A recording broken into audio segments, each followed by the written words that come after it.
In a busy world with unending work and responsibilities piling up, stress can get to the best of us. But how bad is it for you, really? Can stress actually kill you? From a biological perspective, stress makes perfect sense. If you're about to get chomped on by a bear, your stress hormones better kick your butt into gear. But it turns out that your mortgage, unemployment, and looming exam all trigger the same stress response in your body.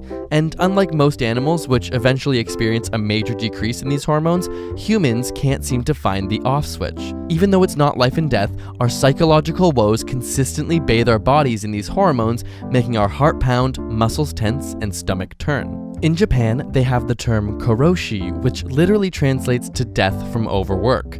In what is now deemed an overworking epidemic, these individuals who are seemingly healthy and in their prime suddenly die. After being officially recognized and documented in Japan, these sudden heart attacks and strokes were quickly linked to stress.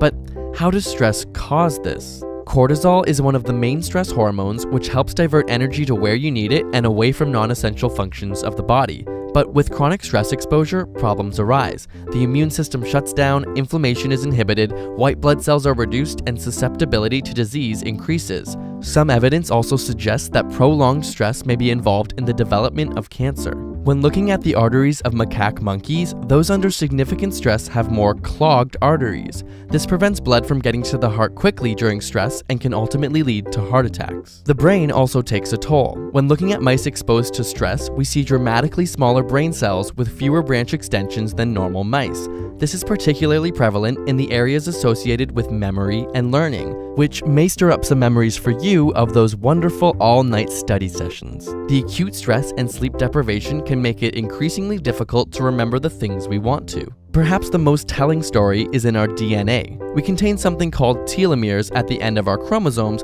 which decrease in size with our age. Our video on aging here explains this process.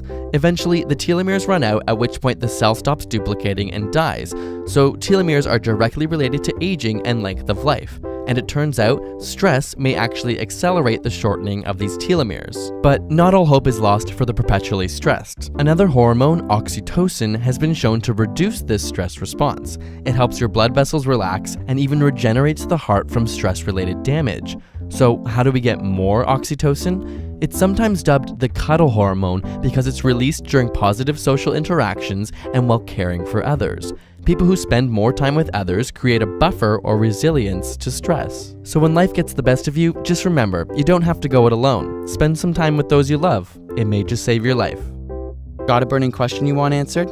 Ask it in the comments or on Facebook and Twitter. And if you want the inside scoop on upcoming episode ideas and behind the scenes, check out our personal Instagram and Twitter handles. And subscribe for more weekly science videos.